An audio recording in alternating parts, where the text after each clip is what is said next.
How you doing, everybody? It's your old pal James Larson from 94.1 KRNA Radio right here in beautiful downtown Cedar Rapids, and welcome to the Craft Beer Corner. As always, I got to have co-hosts for the show. That's what management tells me anyway. We'll start with this gentleman to my left, Drew Knutson from the Mellow Mushroom. Good morning. And I bring in Kirk Hayden from Metro Studios. How are you today, Top Kirk? of the morning.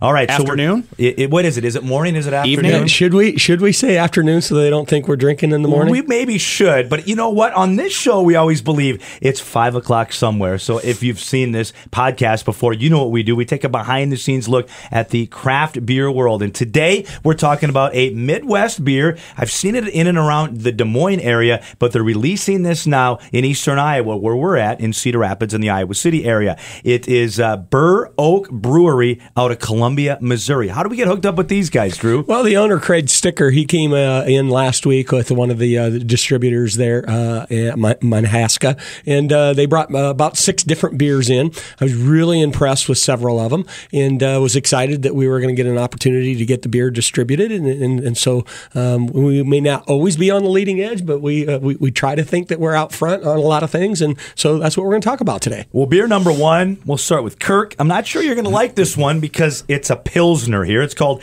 Old 63, 4.5% ABV, and I won't lie to you guys. I've already been sampling all these. I got to say, this one I really, really like. And Kirk, Pilsner, why are you against the Pilsners, my brother? First of all, you think I'm against this Pilsner before we even start, but let's talk why.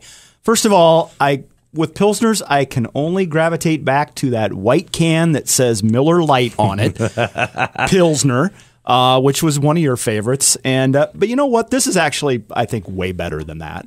They still make that beer? I think it still sells. I'm pretty sure it still sells. Okay, all right. Just throwing it out there. Yep. He'll occasionally have one, I think. Okay. If somebody's buying. Right, Yeah. exactly. So, not bad. Certainly does not. The thing I don't like about the Pilsners, and I like IPAs, so I like that hoppiness and that bitterness. The Pilsner has some kind of a bite to it that I just don't gravitate towards. So this would not be my favorite, but actually, as Pilsners go, I think it's pretty tasty. You want to win a bet at a bar and win a beer. Not that you ever buy, James, but if you ever want somebody to buy you a beer, make a bet with them and say, hey, is a Pilsner a lager, true or false? Most people will say, no, it's not. But actually, yes, you have lagers, you have ales, and Pilsner is a type of a lager, but they use different yeast in a Pilsner than they do a lager, and that's why the taste is a little bit different. Mm-hmm. Well, I like it, and it's a good starter beer. So the Old 63 from Burr Oak Brewery. Let's move right along, and I think Kirk is probably going to like this one a little bit more. It's an Imperial IPA, a DIPA. So before we go any further, I now know what a DIPA is, but for our viewers out there and our listeners, define the acronym DIPA, Drew Knutson. Sounds like an old 80s hip song or something. Sounds like you Kirk's a DIPA, I'm a nickname, DIPA, yeah. But yeah, DIPA. 2 words. They mean the same in craft beer. An imperial, a double, they mean exactly the same thing. All they're talking about is higher ABV. And so DIPA, double IPA. So that's what we're talking about here.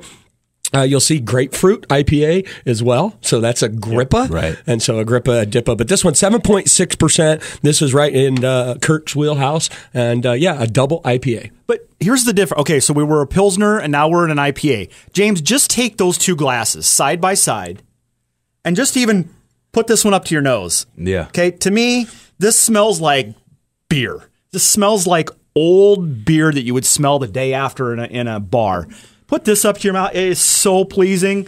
The aroma there, it's just night and day difference, in my opinion, when you're talking just beer. And I like the Big Tree. And by the way, the name, apparently, you know this, in Columbia, Missouri, they've got this giant tree. It's like a landmark for Columbia. It is the landmark of Columbia. 7.5 feet, give or take, in diameter, 90 feet tall. You can't miss the tree when you're in Columbia. And that's where this beer's name came from, because it's higher in ABV, and they call it the Big Tree. And I like their marketing. Their cans are cool. Yeah. Very cool. We'll get a shot of that and show you that. All right, our last beer, and I feel like you're picking on Kirk because I don't think he's going to like this one. This is right up my alley, a fruit ale, a wheat ale, 4.8% ABV. It's a Lily, and to me, it tastes fabulous. Yeah, the Lily, not a flower, but the beer name, it is a Lily.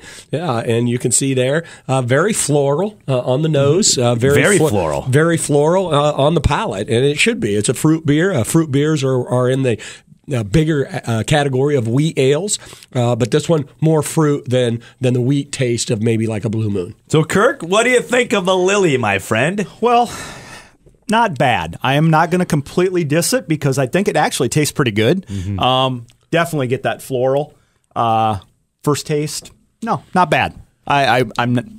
I'm trying to expand my horizons because Drew thinks I only like IPAs. So well, it's kind of the truth. I mean, we're kind of seeing that. But that's the fun thing about this show. We're all kind of opening up our horizons and our palates, if you will. I mean, you're the aficionado, man. Once it gets 80-plus degrees outside, that Lily is... Oh, yeah. Yeah, absolutely. Coming in from mowing the lawn. Absolutely. You got a shandy or this. I'd probably throw this back, actually. Yeah. So let's rate them real quick. Your favorite, was it number 2? Was it the Big Tree? Absolutely. Yep. Okay. Yep. Give that a strong 4. Okay. And how about you? What's your favorite Well, out of I've the got to three? go for rating them on their styles. We did a Pilsner today, a DIPA, and a fruit beer.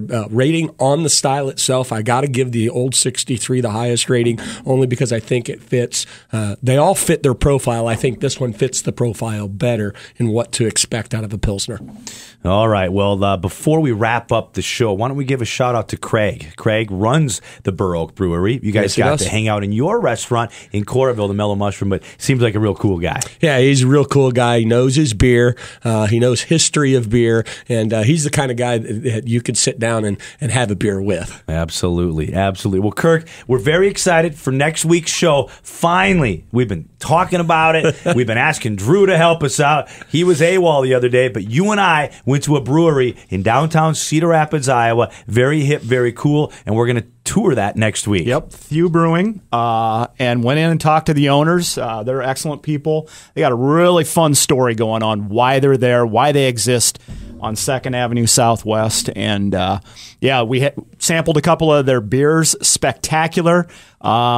I'm going to give it away because I really liked it. Their I-380 PA. That's Great just name. fun to say. Great name. Great for the local area. That type of name for an IPA. And I think it'll be a fun show and be fun to go out there and hang out with those folks. Last question for you. This craft beer business, if you will, locally, nationally, globally, is it ever going to stop? Is it just going to continue to grow and get bigger and better and new flavors? Where do you see craft beer going? Well, it's very interesting because if you look at sales numbers over the last 8 months to a year, craft beer sales numbers are actually going down. So less people are drinking craft beer. I contribute it to where it's just getting too noisy, so people are getting confused. Sure. And so now there's so much, I get confused, I don't know what I want, and so they go back to more of a traditional, domestic type of style of beer. Coors Light's the fastest. Coors Light is the fastest growing beer company out there right now. And so, but to your point, once we get dialed in to more just good craft beer, because all the craft beer brewers are trying to do too much. I like it, but it's confusing everybody else and how they're trying to flavor the everything. strong will survive. Like They in will, anything.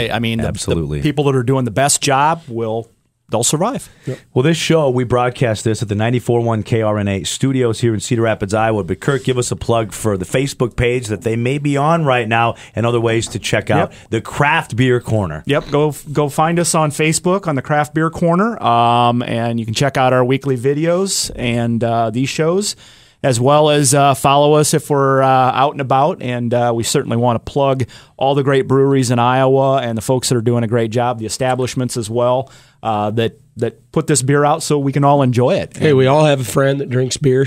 Please share our page with them. Absolutely. And if you're going to drink, make sure to have a designated driver. We want to make sure of that. So that has been the Craft Beer Corner for Drew and Kirk. I'm James Larson, where we here on the Craft Beer Corner are making beer drinking great again.